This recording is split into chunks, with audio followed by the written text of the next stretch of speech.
Okay, here we are.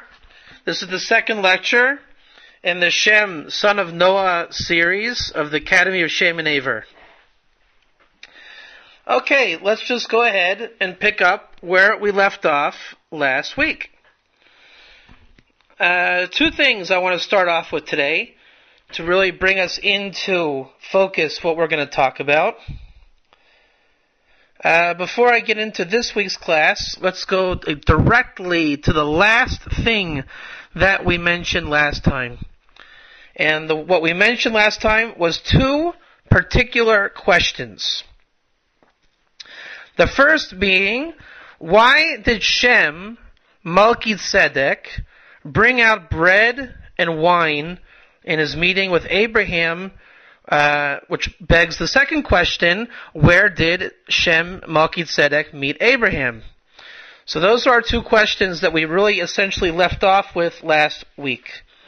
And I found a wonderful answer to the question of why did Shem, Melchizedek, the righteous king of righteousness, bring out bread and wine?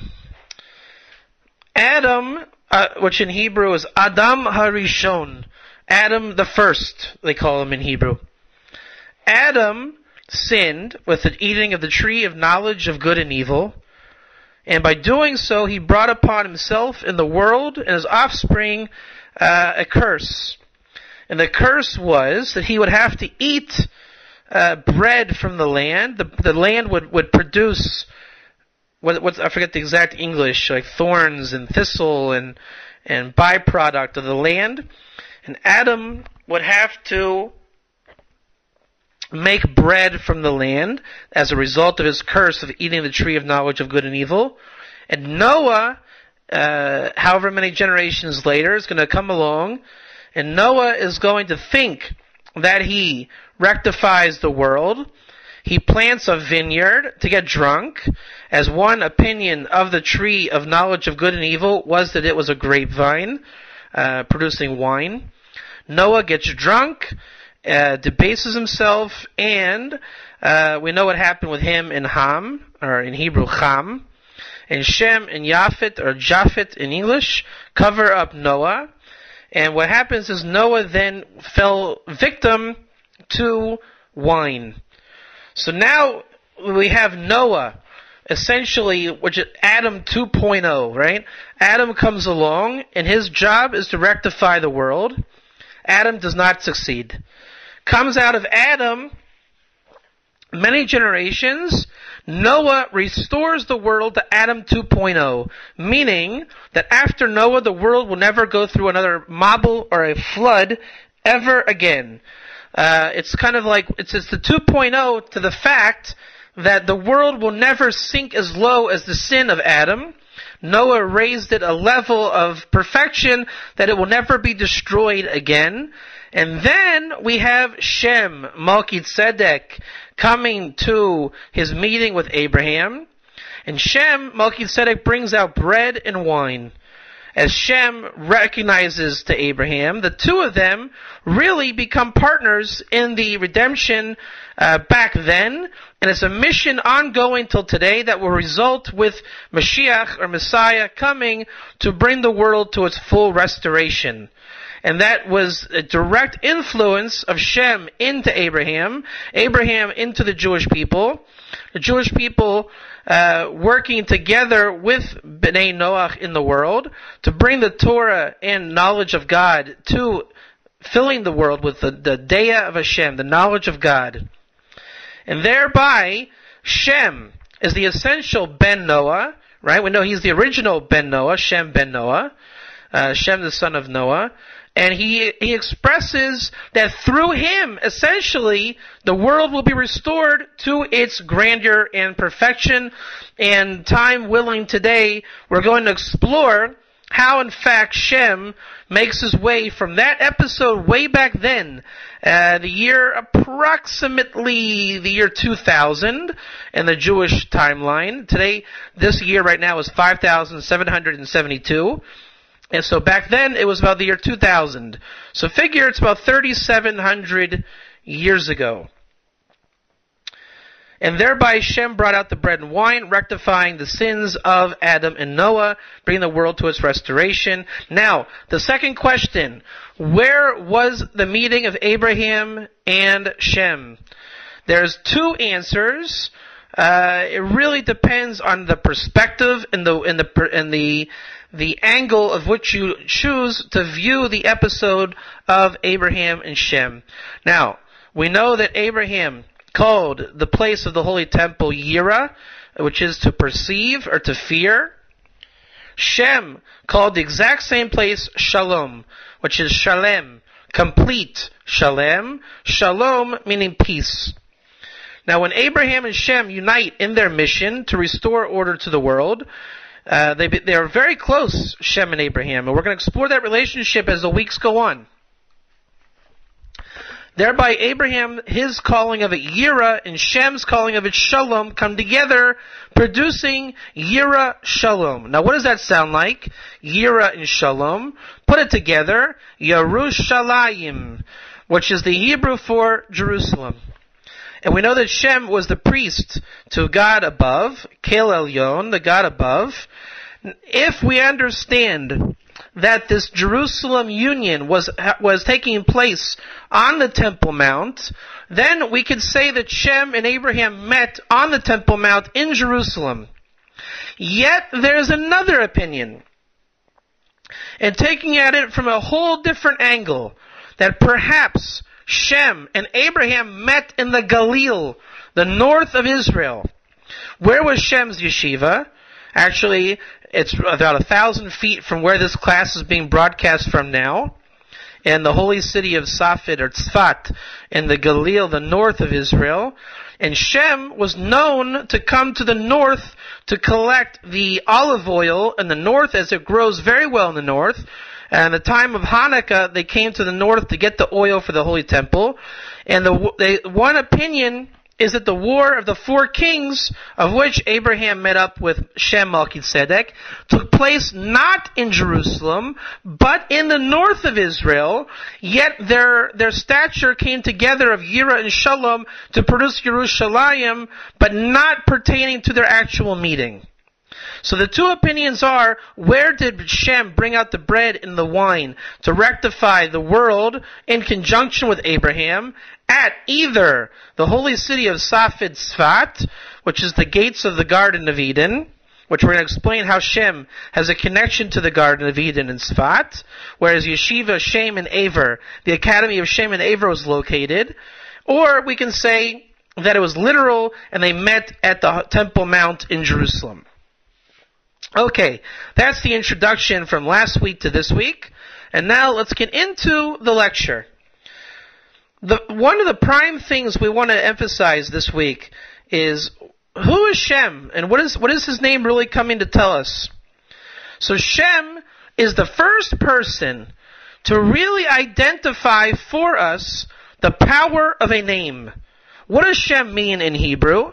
It means name. Shem is name. That Shem is going to reveal to us the exalted level of what is a name and how it pertains to the world, how it applies to Hashem. And what does Hashem really mean? The name. That when the creation was all said and done, HaKadosh Baruch Hu, Hashem, God, was really left with naming himself, to be a God over creation. And Shem is the imprint of the concept of the greatness of a name. Thus Shem was given the highest level possible of a name, being just that, a name.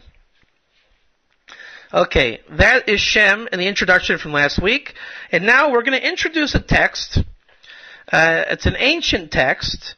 And we're going to explore from the text exactly what Shem's character really is all about.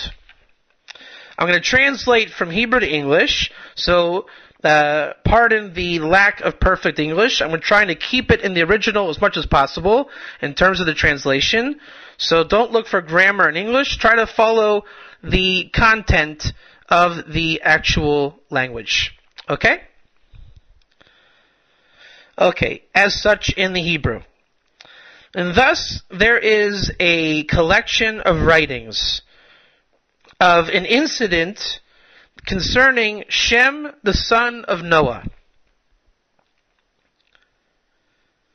When Noah was damaged or injured vis-a-vis a lion that he was trying to feed in the ark, and the lion made a wound onto Noah, thereby Noah was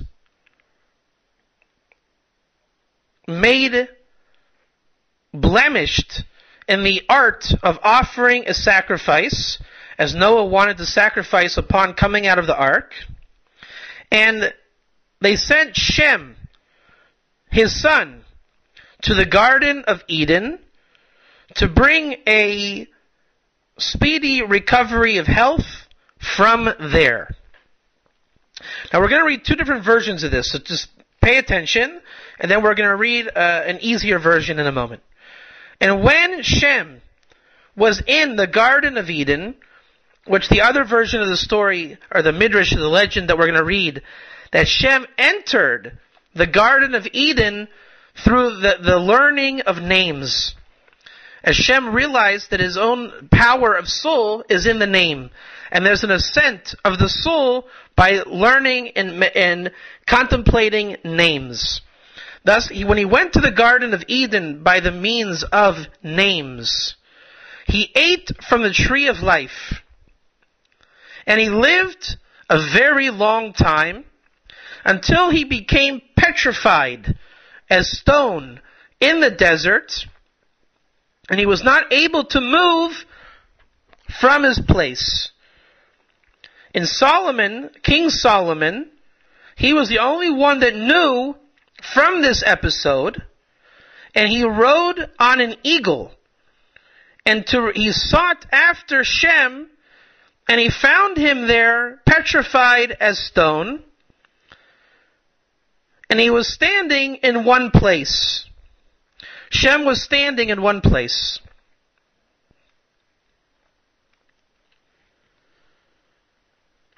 And he asked Shlomo, he asked Solomon, Solomon, are you an angelic being, or are you actually a man? Then he answered to him all that had happened to him. And he asked Solomon, suppose Solomon told him, I'm a man, what are you doing here? Da-da-da-da-da. And then he told him all that happened to him. Shem had filled in Solomon with all that had happened. And then he asked Solomon, Solomon, what was that noise, that rumbling throughout the entire world at the year 2448? And Solomon told him that was the time that the Klal Yisrael, the Jewish nation, had accepted the Torah. Since Shem, as he was petrified, didn't know of when and where there was going to be the accepting of the Torah. So Solomon requested upon Solomon, Shem requested upon Solomon that he should pray for him, mercifully, that he should die. Because Shem had gone to the wilderness or the desert to die, which the other version we're going to read how that works. And until the time that Solomon reached Shem had been standing there for 1,300 years. So Solomon had prayed that Shem would move on to the next realm of being, and Shem died. Now, that's one version. Let's go to the other version that'll fill in the blanks that we're missing from this one. There's two versions of the story. Okay. Shem, the son of Noah, he went up with the power of names to the Garden of Eden. And he ate there from the tree of life.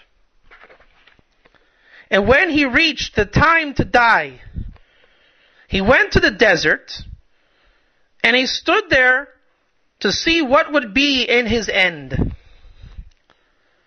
And he remained this way, Shem, not alive and not dead, kind of merged into God consciousness. He was so into God and the knowledge of God, he literally became petrified in the desert. And he was not able to move from his place. No man knew of the situation or locale of Shem.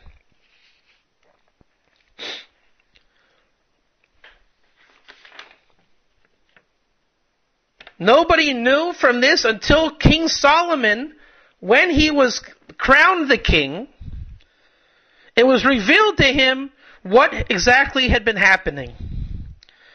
So Solomon came to this wilderness, the desert, and he sought after Shem, and he didn't find him until he saw a great mountain, like the image of a man.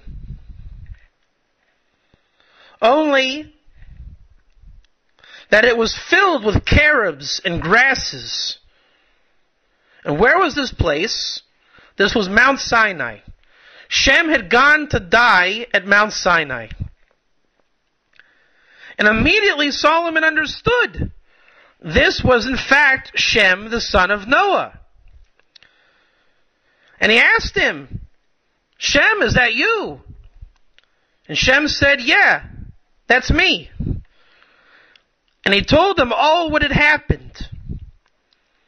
Shem had filled in Solomon the last 1,300 years. And he requested from Solomon that he should fix the situation. And that would bring the body of Shem to the grave. And essentially free the soul of Shem to be free of the body to go up to the Garden of Eden and live. In the midst of all of this,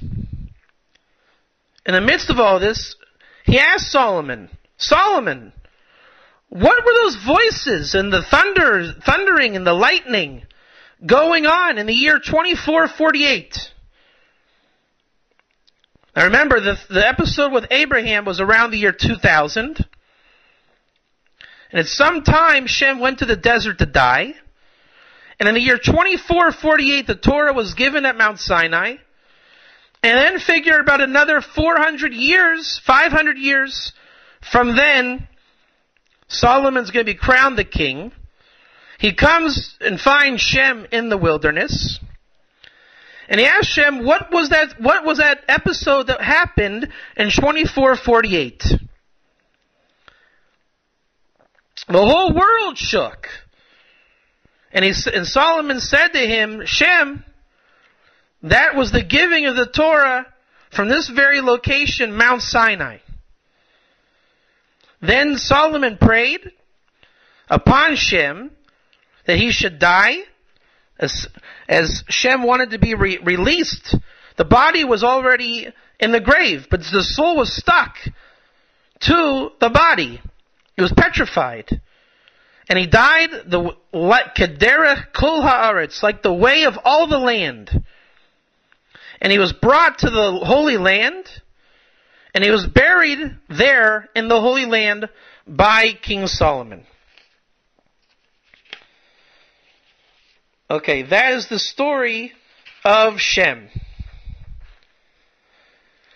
Now, what do we hear from this story? This is a fantastic midrash or legend. That Shem really had a very eccentric life. And we're going to get into now, for the rest of the class today, a little bit of a glimpse as to what was that life like of Shem. We'll try to explain as much as we can, time willing, or time allowing. And then whatever we don't cover today, we'll pick up with next week, and we'll continue from that point on. Now, let's go back from the story a little bit, and let's explore a little bit about the life of Shem, a little bit that we touched last time in some of the articles but in context of the timeline of Shem. Shem is one of the builders of the Ark of Noah. Noah was credited with making the Ark. The language in Hebrew of making the Ark is asa. Literally, he made. Which is as the connotation of physical labor. Hammers and nails and bolts, screws, wood, metal. Noah was in charge of really making the Ark, which in Hebrew is called teva. He made the Ark. So what was Shem's job really? What was Shem there to do alongside his father, Noah? Shem had a very daunting task. Noah had to really be free to make the Ark and construct the Ark and be in connection with God Hashem. Shem, on the other hand, Shem had a different mission altogether. I know there's a midrash, or legend, that the animals had protected Noah in his efforts to make the Ark. But the animals were not alone in this endeavor. Just like in the tabernacle of the wilderness with Moses and the Jewish people, after the giving of the Torah on Mount Sinai, and the sin of the golden calf, which made a necessity to build a tabernacle. One of the Jewish people named Bezalel, he was charged with building the tabernacle in a way that the physicality of the building would actually be spiritual.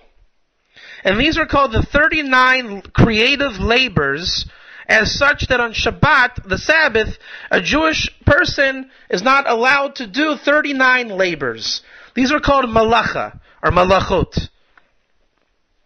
Shem's job essentially was to make that ark a spiritual environment on the inside. That's called malacha. Remember, Noah made the ark, the word is asa, to make. And Shem, his level of working on the ark was more of a spiritual nature and creating a Torah, literally dimensional universe inside the ark. Now the way this happens is very simple.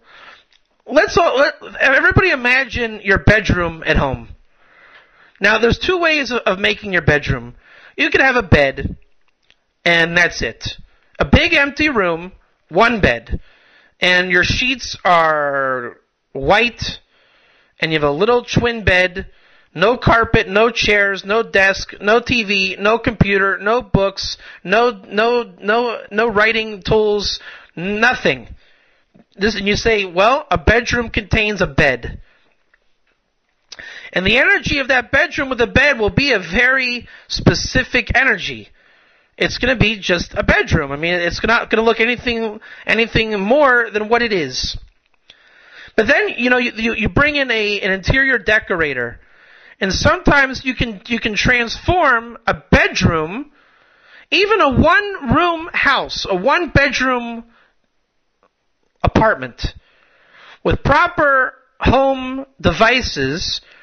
You can make an entire home out of even one room. Anybody that's been to college and has seen a college dormitory get creative can understand how you can take a very, very small, boring, pale room and it can become an entire world. I think anybody that's been to college has seen this kind of thing go down. I mean, you have the TV and the stereo and the Nintendo, the Wii, and the bunk beds, the loft, and the couch underneath the loft, and the lamps. It can be very transformative. All of a sudden, that little bedroom can become an entire world. And that's essentially what Shem did in the ark. And the magnitude of what she did it is just tremendous.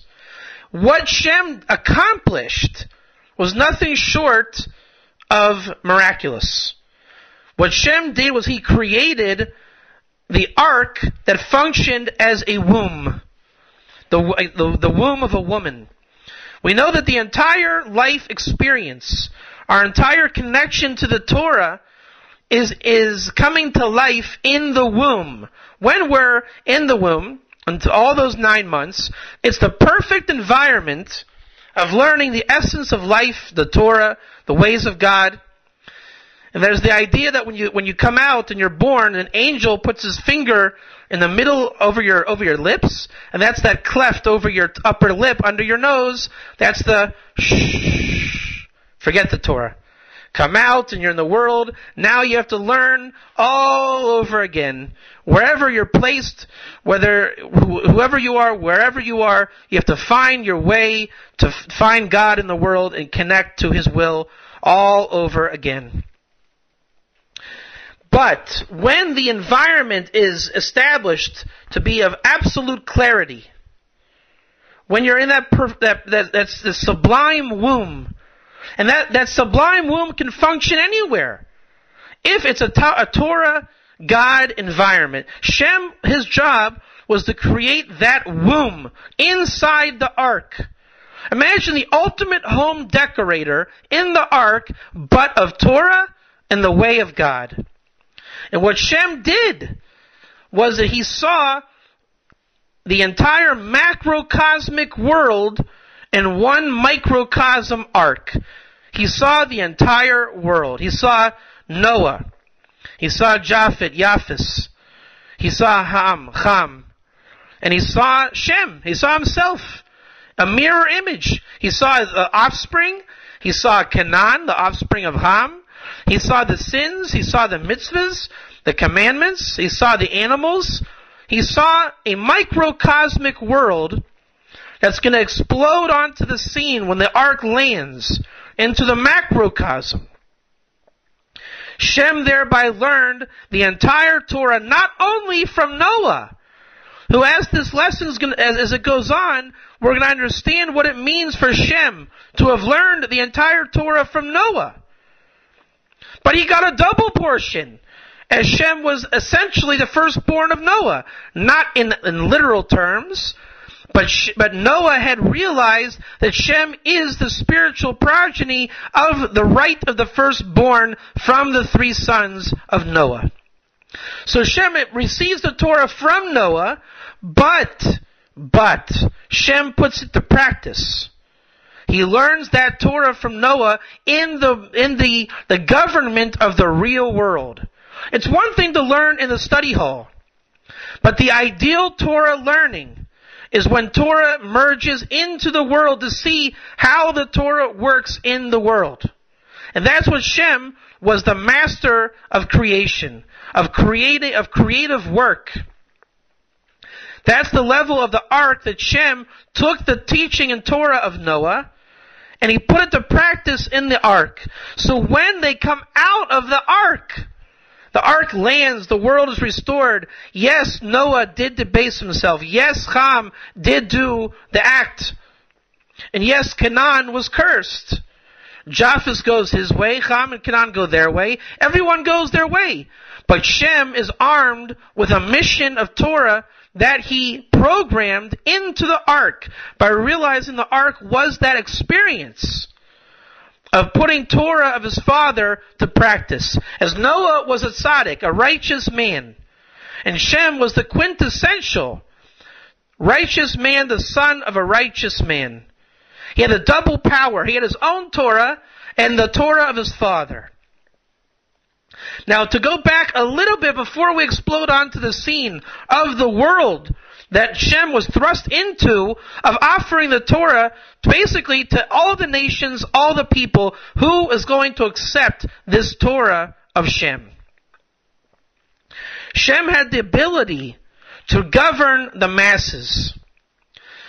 To govern the masses is a way of, it's a combination between Noah and Shem.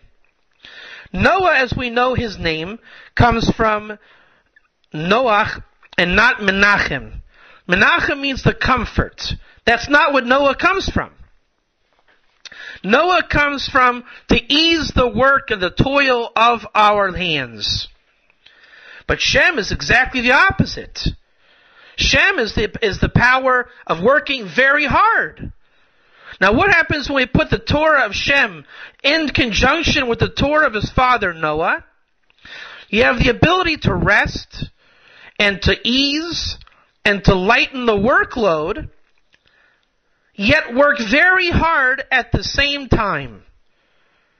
This, I have a word that I call this. I call this algorithmic thinking, or the algorithmic Torah. Imagine if you were able to control, but not control, but to guard against the masses with the power of intellect. Now this may seem a little bit abstract to conceptualize in our minds. But remember, we have a radio show that I published that's going to be out soon through the Noahide Nations, and I explain in that broadcast that technology today really is a reflection of the soul level of Shem, the son of Noah. With the technology of today, and before the flood, there was a technology also. We don't know exactly how it took its personification. But as technology today, and we're, B'ezrat Hashem, hopefully God, and with God's help, we're coming to the end of time with a redemption on earth. That's what we hope for. We can only assume that what we see today was a reflection of what was before the time of the flood.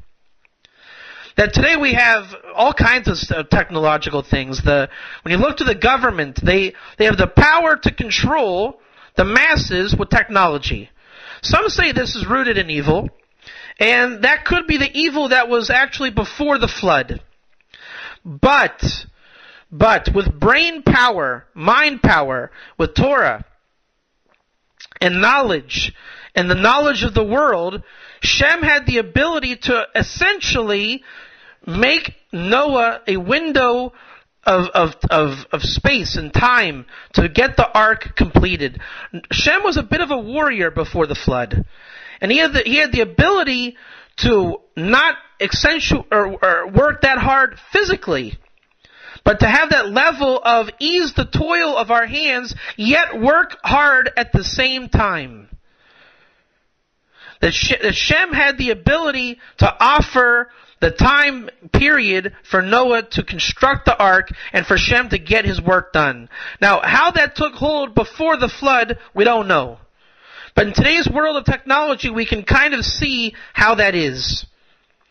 The ability to govern, not control, but to govern the masses, or to hold off or ward off the masses. Shem was a warrior, and he was able to ward off and do the creative labor to make the Torah in the ark a haven of learning the Torah of the New World. Now when Shem's going to come out of the ark, fast forward again, we're coming out of the ark, and for 400 years, Shem is going to offer the Torah in the New World. And now, the warrior tactic that was before the flood doesn't exist. Not in the same way. There was no greater evil in the world than there was before the flood. But there was a family tree from Shem to Noah, Noah's father, going all the way back to Adam of righteousness. And Shem was that righteousness that expanded from before the flood, from Noah to after the flood, really charged with a brand new mission. Shem was charged with spreading the Torah in the new world to make it accepted in the world. So now Shem's coming out, offering for 400 years that Torah. Nobody accepts it except for Abraham at that time. Shem and Abraham meet up, as we said, at either Tzfat or Jerusalem. And to answer a question, the firstborn, the Torah lists Shem as the firstborn, but the sources tell us he was not actually the oldest, but Noah made Shem the level of the spiritual firstborn. And the possible merit for this was that Shem was born circumcised. that he was born complete upon his birth. Okay. Shem's going to offer the Torah for 400 years.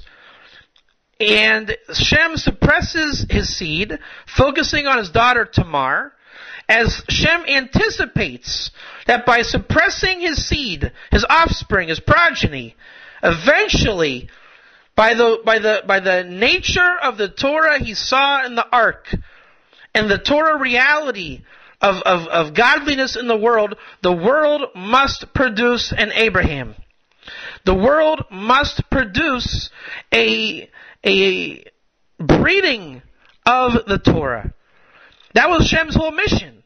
When he went into the ark and before the ark, he was all about the Torah in the world and how the Torah works in the world.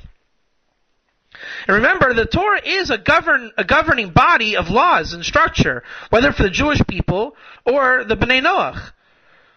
It's a law system. It's a government system. It's a utopia government system. The way the world works. And Shem was the ability to implement it perfectly. And there must be a nation in the world charged with the mission of the Torah. That's what he saw with Abraham.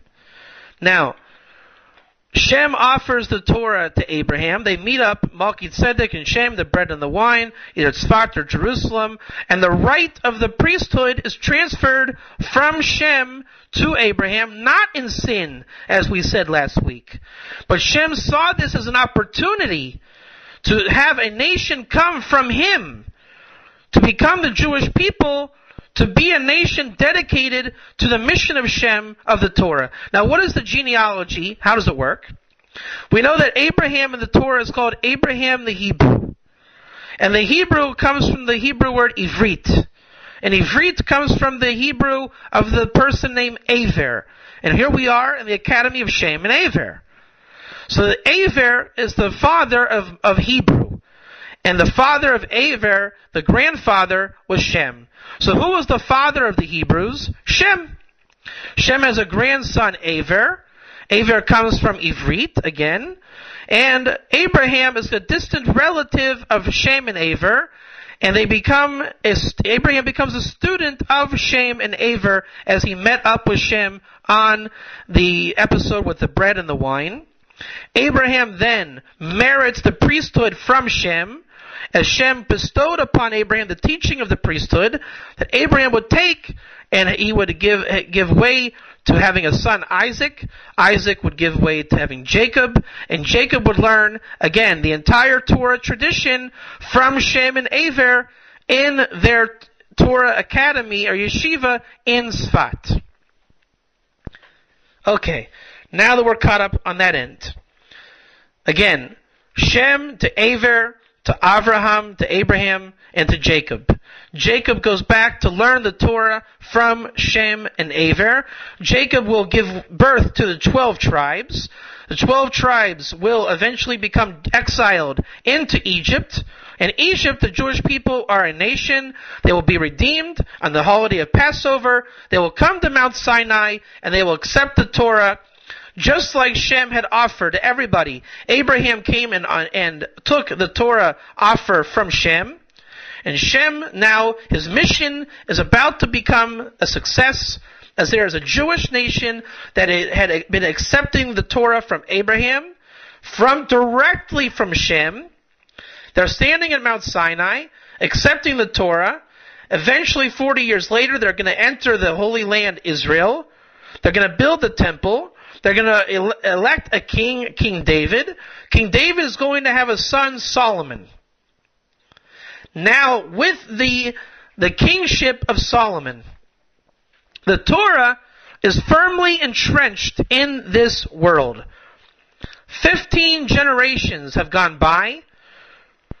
The Torah is absolutely acquired in this world with King Solomon, as King Solomon becomes the quintessential Ben David, son of David. Now we're going right back to where we started the lesson today. What's the connection between Shem and Solomon? Shem After he gives over the priesthood, the keys to the car, the Torah, the tradition, he gives everything over to Abraham as he finally found his offspring that will be charged with teaching the Torah and owning the Torah, giving over the Torah, spreading the Torah, and essentially spreading Torah through the entire world, as there's a Jewish nation and a Noahide nation. That's the charge given over to Abraham. Now we're going to come fast forward again. We're going to stand at Mount Sinai. Shem goes to die. Nobody was accepting the Torah. We come out of the ark. He has this entire Torah. One branch took it upon themselves to take on the Torah. Nobody else. Shem understands the mission is over. It's time to die. He has Abraham. Abraham succeeded with Isaac and Jacob. Jacob fathers the 12 tribes, which was the issue with Noah and the sons of Ham in the episode with Noah and Ham. As when were we going to have the 12 tribes come onto earth as the nation of Torah? That was the argument between Noah and Ham. We'll get to that at another time. Shem goes to die. The mission is complete. And where does Shem go? He goes all the way to Mount Sinai. He goes to the desert. His body petrifies. And here we are right back to where we started today's lesson. He's in a God consciousness. His soul just won't let go of his body.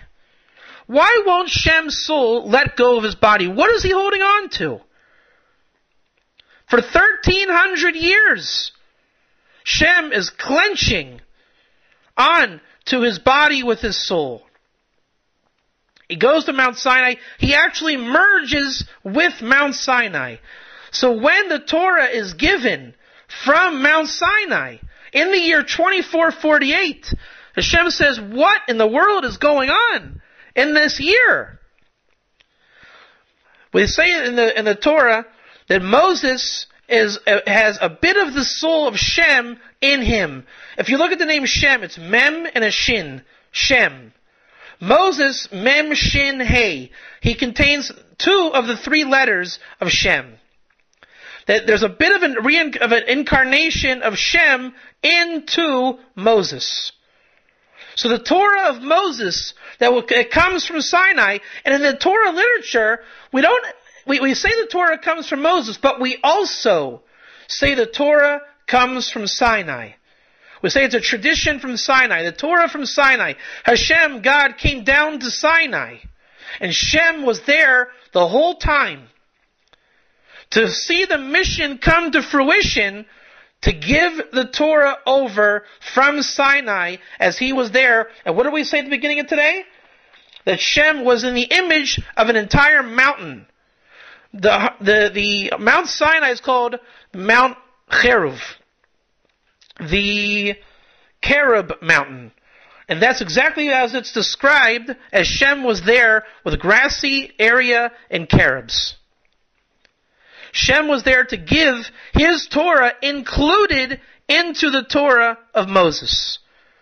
That the Torah of Moses was, let's say, the hard copy, the given over, the final form, the prophetic form, but the guts inside, the real guts, that the Torah that Shem was teaching to all of the world, in the ark, out of the ark, over to Abraham, over to Jacob, that Jacob taught over to his sons, the entire tradition rooted back in Shem. The Torah of Moses is not to be devoid of the Torah of Shem on a certain level inside, as Moses contained an element of Shem in him. So they're standing at Har Sinai, at Mount Sinai, 1,300 years, Solomon comes along, and the Torah through Solomon is absolutely acquired in this world. David had come along, there was a king, there's a Mashiach, a Messiah, due to come out from David, a Ben David, a son of David. Solomon fits the bill. Solomon becomes the king. He has a dream of God giving him wisdom. And in that dream where God gives Solomon wisdom, it says that there will never be anyone as smart as Solomon in wisdom before you or after you. But how does this work with Shem? So now we have to explore what exactly happened with Shem and Solomon at that meeting at Mount Sinai. Shem is at Mount Sinai, and he had his own Torah, remember, from the ark, from Noah. Noah kept the entire Torah. Shem kept the entire Torah, passed on the tradition so that Abraham could keep the Torah. Abraham kept it his way. Noah kept it his way. Shem kept it his way. Solomon comes along, but the Torah now has changed. The Torah is in the final format, the prophetic format of the story we know, Bereshis bara Elokim, in the beginning of God's creating the heaven and the earth. The prophetic final hard copy form. Now Shem knew the soul of the Torah very well. It comes from him. He was the father of that Torah of his time. And what happens with this meeting with Solomon? Solomon now he is asked by Shem, what happened in 2448? Solomon says, the Torah was given from Mount Sinai in 2448. What Torah? Now here's where a dynamic union between two tzaddikim, righteous men, comes about. Shem already had his meeting with Abraham, with Jacob. He goes to Mount Sinai, he's petrified, waiting for his soul to go up back to the Garden of Eden where he ate from the tree of life. There's no use for the body. Shem becomes more free as the soul in the Garden of Eden so that Shem can be buried by Solomon at the yeshiva in Sfat, at the yeshiva of Shem and Aver, where the Torah Academy in the land of Shem was located. What happens between Solomon and Shem? He says, tell me, Solomon, what happened all these years? What was in 2448, the giving of the Torah? Solomon tells Shem. And Shem asks Solomon, what Torah? And now Solomon's faced with a daunting task. How do I tell Shem what the Torah is? The Torah is infinite. Solomon has just crowned the king. He hasn't done anything with his kingship yet.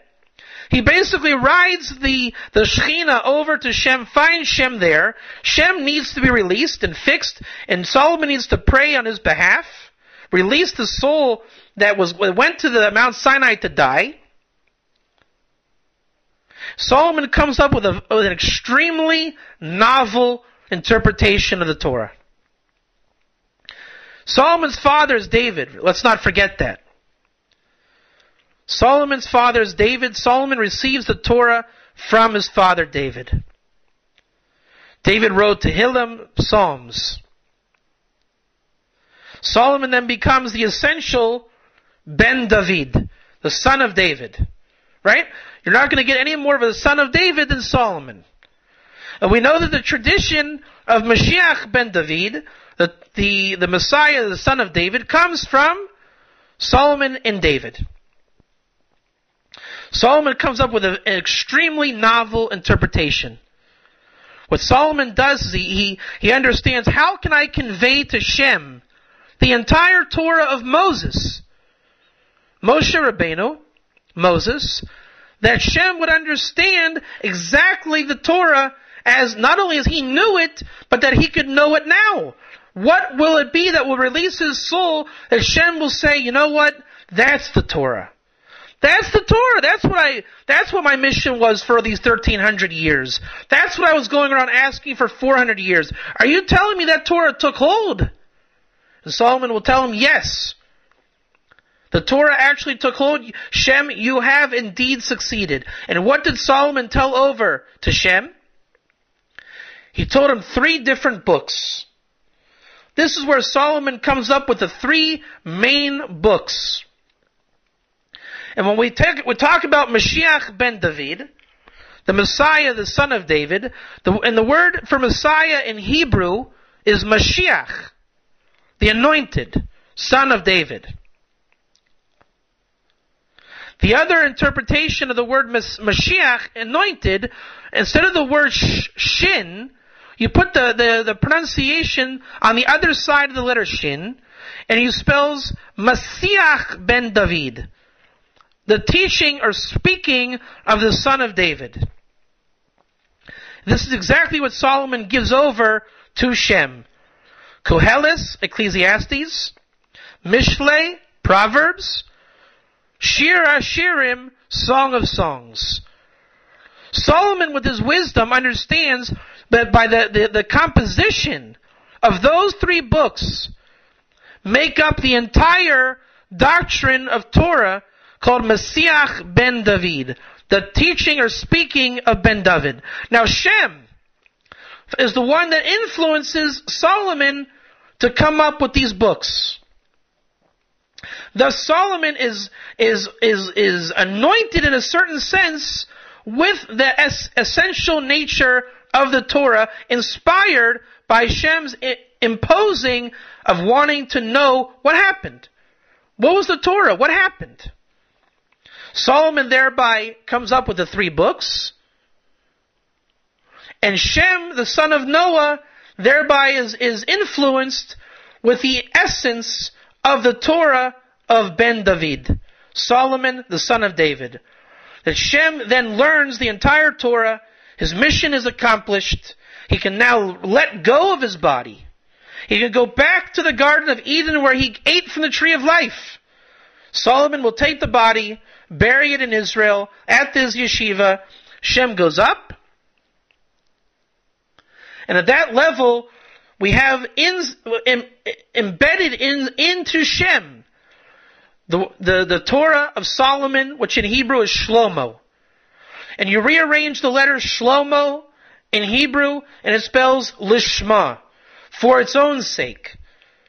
And the Torah for its own sake, the sublime Torah that Shem knew the entire time, comes back to him. And then you rearrange those same letters again. Shlomo, Solomon, Lishma, for its own sake, LaMoshe, to Moses. That the Torah to Moses now is synonymous with Shem. The Torah has been given. The Torah mission of Shem is complete. He's able to go back up and find the rest that he had been seeking for when he has sought to have the mission come to a close.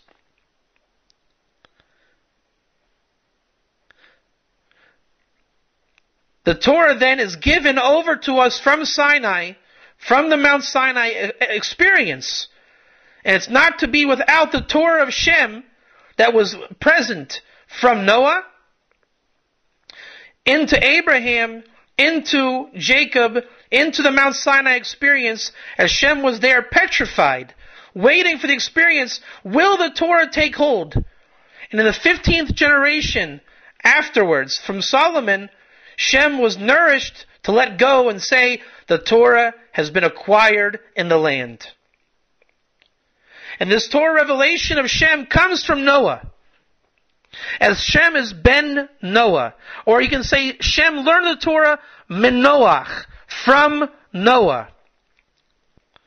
And how did Shem, what was the secret that Shem learned the entire Torah?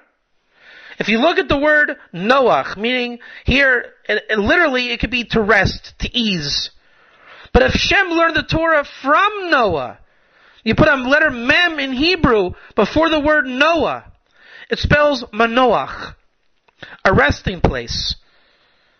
That the gift of Noah over to Shem, that Shem's receiving the priesthood from Noah, was that Noah gave to Shem Manoach, a resting place. In Hebrew, from Noah spells to equal a resting place.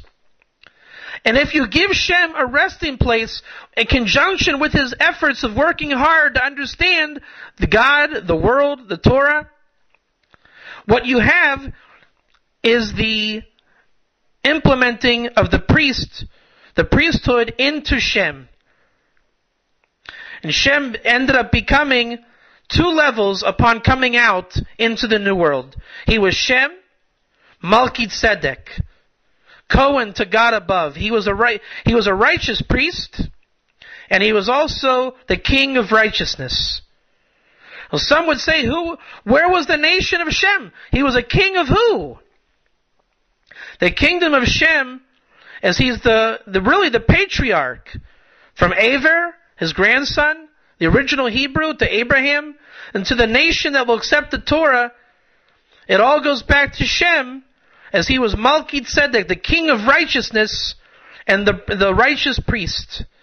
As he was the one that was the first to be granted the freedom, the Manoach, the resting place from Noah, to have the Torah acquired in this world, that he perfected in the ark, that he brought to the new world, and that he succeeded in delivering to the world through Abraham, through Jacob, through Mount Sinai, that Shem is there to this day, that the message of Torah is not to be divorced or devoid of Shem, that the message of Shem lives on today.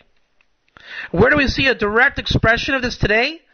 In the merit of Shem covering up Noah's father in the episode of Ham, Shem was given the merit of the white tzitzis, the white fringe garment. Now, generally the tzitzis have a blue string, but today, for whatever reason, by Shgacha Pratis, the divine providence, most people wear white.